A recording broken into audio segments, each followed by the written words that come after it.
हाँ जी, hello and सत श्री अकाल दोस्तों, नमस्ते। आज मैं जिस टॉपिक पे बात करने आई हूँ वो टॉपिक बड़ा मज़ेदार है। मज़ेदार इसलिए है क्योंकि वो होम मेकर हाउसवाइफ के ऊपर है। यस, हाउसवाइफ या होम मेकर। हाउसवाइफ या होम मेकर में यही डिफरेंस है कि स्पेलिंग वाला तो है ही है यार, स्पेलिंग तो है ही है। तो ये डिफरेंस ये इसलिए है क्योंकि एक औरत घर को पूरा बनाती है, संवारती है, सब कुछ करती है, और एक वाइफ एक अपने आदमी को संवारती है, उसका सब कुछ करती है। तो हम जो औरतें होती हैं वो सब कुछ करती हैं लेकिन अपने आप को छोड़ देती हैं। मेरा टॉपिक आज इसी के ऊपर है कि एक हाउसवाइफ या होम मेकर अपने आप को खुश कैसे रखें, कैसे करें खुश। इतनी परेशानियां हैं, पैसे की भी परेशानी हो जाती है, कभी बच्चों की परेशानी हो गई, बहुत सी, कभी हस्बैंड के साथ हो गई, कभी रिलेटिव्स के साथ हो गई, कुछ ना कुछ परेशानी हर हाउसवाइफ को फेस करनी पड़ती है। और वो ये सारी चीज़ें करते करते अपने आप को भूल जाती हैं, खुद को खुश रखना भूल जाती हैं। तो यही मेरा आज का टॉपिक है कि हाउसवाइफ या होम मेकर अपने आप को कैसे खुश रखें, किस तरीके से हम लोग खुश रह सकते हैं। कुछ मेरे पॉइंट्स हैं उसके ऊपर जो मैं शेयर करना चाहती हूँ, जो मैं खुद भी करती हूँ अपनी लाइफ में। पहला पॉइंट तो ये है कि आप घर साफ़ रखें। पहले तो ये, घर को आप जितना नीट एंड क्लीन रखोगे उतना ही ज़्यादा आपके अंदर पॉजिटिविटी आएगी। आप जैसे आप खुद भी देखते होगे, जब आप बाहर से खूब थक के खूब वो होके आते हो और अगर घर नीट एंड क्लीन मिलता है तो आपके अंदर एक पॉजिटिविटी आ जाती है। आप उसी टाइम जैसे होता है ना, रिलैक्स हो जाते हो। तो घर को अगर आप अच्छी तरीके से रखते हो, क्लीन रखते हो, सारी चीज़ें अपनी जगह, हमेशा नहीं हो सकता ऐसा, बट कोशिश करो कि घर अच्छी तरीके से आप मेंटेन रखो। दूसरी चीज़ मैं ये कह रही थी कि घर मेंटेन कर लिया, अब बारी मेंटेन होने की किसकी आई? हमारी। यस, हमें खुद को भी अपने आप को मेंटेन रखना चाहिए। बहुत सी ऐसी लेडीज़ होती हैं, सुबह उठी, काम में लग गई, पूरा दिन काम करती रहीं, और उसी में कोई आ गया तो आप ऐसे ही, अब बेल बजी और आप हड़बड़ा गए, अरे अब कैसे मैं खोलूँ, मैं तो ऐसे बनी हुई हूँ, बिल्कुल तैयार नहीं हूँ, मैंने कैसे कपड़े पहने, मैं तो नाइट सूट में घूम रही हूँ, तो अब कैसे मैं वो करूँ। और कोई आ गया, एकदम से ऑकवर्ड सिचुएशन हो गई। तो ऐसा ना करिए, अपने आप को तैयार रखिए। काम हमेशा होते रहते हैं, पूरा दिन होते रहते हैं, कोई ना कोई काम तो छूटेगा ही यार, चाहे जितना भी काम करके देख लो, लेकिन अपने आप की केयर तो आपको ही करनी है। तो अपने आप को टाइम दो, आप मेंटेनेंस का अपना ख्याल रखो। दूसरे नंबर पे यही सबसे इम्पोर्टेंट है। जैसे आप सुबह उठो, पहले आप खुद तैयार हो जाओ, उसके बाद सारी चीज़ें करो। तो ये मेरा दूसरा पॉइंट था। तीसरा पॉइंट मैं ये कहना चाहूँगी कि जैसे आप एक दूसरे को एप्रिसिएशन दो घर पे। जब आप, जैसे कोई आपको अच्छा लग रहा है, जैसे आपके घर में हस्बैंड है या बहन है या कोई और है, भाई हैं, कोई भी है, बच्चे हैं, एक दूसरे को एप्रिसिएशन दो। अगर किसी ने कुछ अच्छा काम किया है तो उसको एप्रिसिएट करो। कभी कभी अपने आप को भी एप्रिसिएशन देना चाहिए हमें। अगर हमने कोई चीज़ की है जो हम बहुत टाइम से करना चाहते थे और आज हमने वो कर ली है, तो अपने लिए भी एप्रिसिएशन का गिफ्ट बनता है।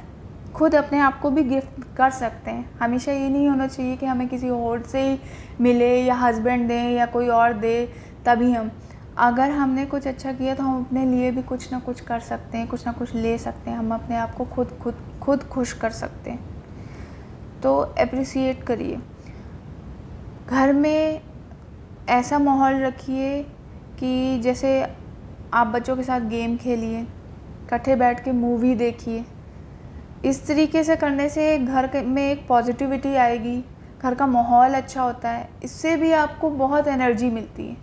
एक औरत की लाइफ में उसके परिवार से बढ़कर तो कोई नहीं होता। अगर परिवार में सब खुश हैं तो आप भी खुश ऑटोमेटिकली हो जाओगे।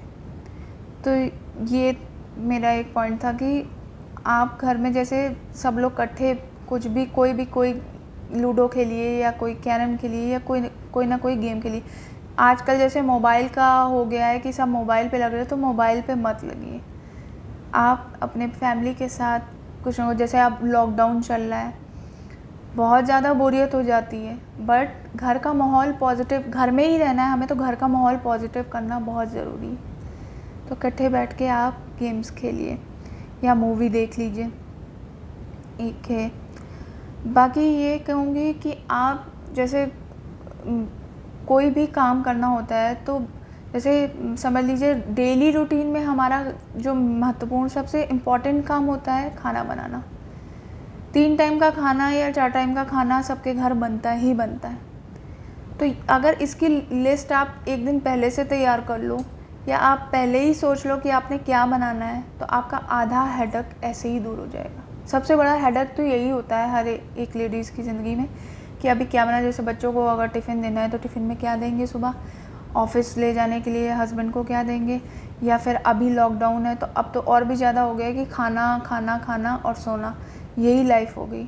तो एक लिस्ट बनानी या एक प्रिपरेशन करके आप रात में ही रख लो क्या बनाना है क्या नहीं, तो आपका कल का हेडेक वो दूर हो जाएगा।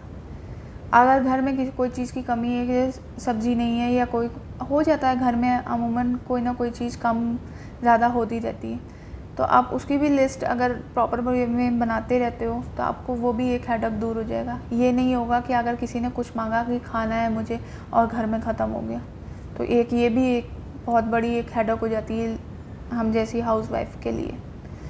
तो ये लिस्ट आप बना लो। दूसरी चीज़, जैसे आपको बहुत से काम करने हैं, पूरे दिन में आप बहुत से काम करते हो, तो जो काम थोड़े कम टाइम में होने वाले हैं, छोटे टारगेट बनाओ, आप उनको पहले करो। जैसे आपने अगर कोई काम जल्दी होने वाला है, जैसे कोई भी जैसे खाना बनाना हो गया, कोई डिश बनानी है आपने, या फिर कोई बहुत दिन से आपने कोई काम करना था तो वो बहुत लेंदी काम है, तो उसको आप थोड़ा बाद में रखो। आप वो वाला काम पहले करो जो जल्दी ख़त्म होगा। छोटे टारगेट बनाओ जिससे आप जब उसको कंप्लीट कर लोगे तो आपका कॉन्फिडेंस उससे बढ़ेगा, अच्छा लगेगा, आपको एक फ़ील होगा कि यस मैंने कुछ कर लिया, मेरा एक काम हो गया।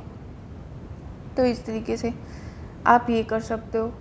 दूसरी चीज़ आप ये भी कर सकते हो कि जैसे कोई काम अगर आपको नहीं पसंद है, बहुत से काम होते हैं जो हम टालते हैं, नहीं करना है, बेकार है, मन नहीं कर रहा, बहुत से काम होते हैं जो हम टालते हैं।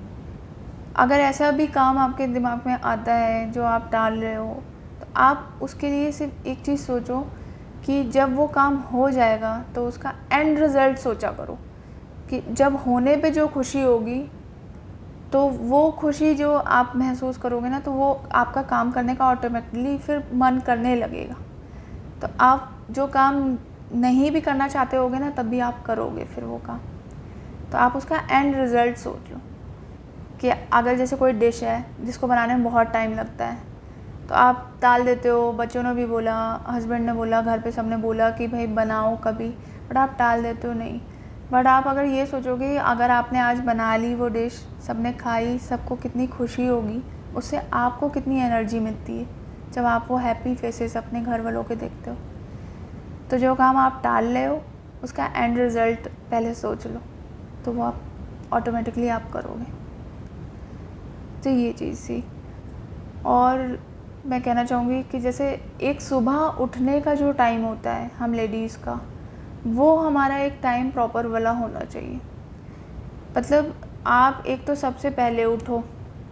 बहुत से घर में होता है कि लेडीज़ बहुत बाद में उठती हैं, सब उठ जाते हैं, फिर लेट हो जाता है, कभी कभार चलता है, हम कोई रोबोट नहीं है यार। अगर रात में देर से सोए हैं तो ये हो सकता है हम सुबह भी देर से ही उठें, बट कोशिश करो कि ये चीज़ रोज़ ना हो। कोशिश करो कि आप पहले उठ पाओ, क्योंकि आप पहले उठ पाओगे तो बहुत सी ऐसी चीज़ें हैं जो आप आराम से कर पाओगे, आपको हड़बड़ी नहीं होगी। आराम से आप अपना सारी चीज़ें करोगे। जब तक घर वाले उठते हैं तब तक आपके बहुत से काम हो चुके होंगे, तो इससे भी आपको हेडेक कम होगी। तो इसलिए कोशिश करो कि आप सुबह का जो उठने का टाइम है वो एक फ़िक्स करो और सबके जागने से पहले जागो। दूसरी चीज़ मैं कहना चाहूँगी कि आप जैसे कंपैरिजन ना करो किसी से भी, किसी का।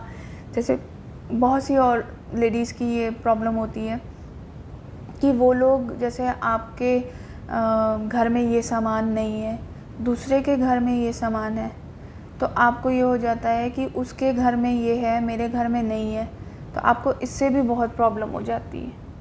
दूसरे के घर में ये सामान है और आपके घर में नहीं है, तो आपको इससे भी बहुत ज़्यादा प्रॉब्लम हो जाती है। तो ये चीज़ आप कंपैरिजन करना बिल्कुल छोड़ दो।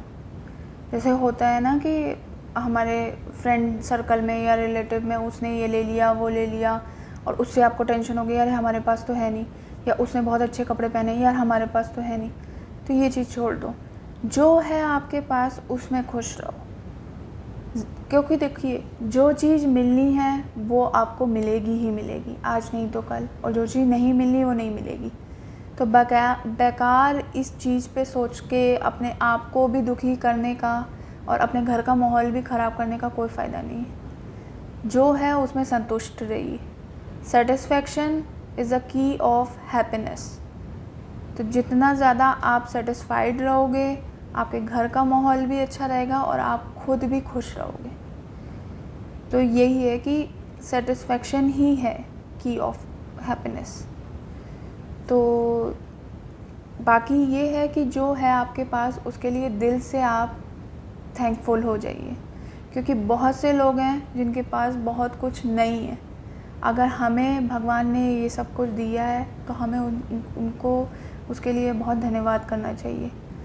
तो जितना ज़्यादा आप दिल से खुश रहोगे ना, कि आपको कोई मतलब जैसे कोई ये नहीं होगा कि मेरे पास ये नहीं है, वो नहीं है, उतना ज़्यादा आप दूसरों को भी खुश रखोगे, जो आपके साथ हैं, जो आपके परिवार में हैं, जो आपके अपने हैं। आप खुश रहोगे तो उनको भी खुशी दे पाओगे। तो बस यही कुछ पॉइंट्स थे मेरे कि हाउसवाइफ कैसे खुश रह सकती हैं। हिम्मत से काम लीजिए, समझदारी से काम लीजिए और अपना ख्याल रखिए। फिर मिलते हैं अगले टॉपिक पे, अगले व्लॉग में। तब तक के लिए नमस्ते, सत श्री अकाल।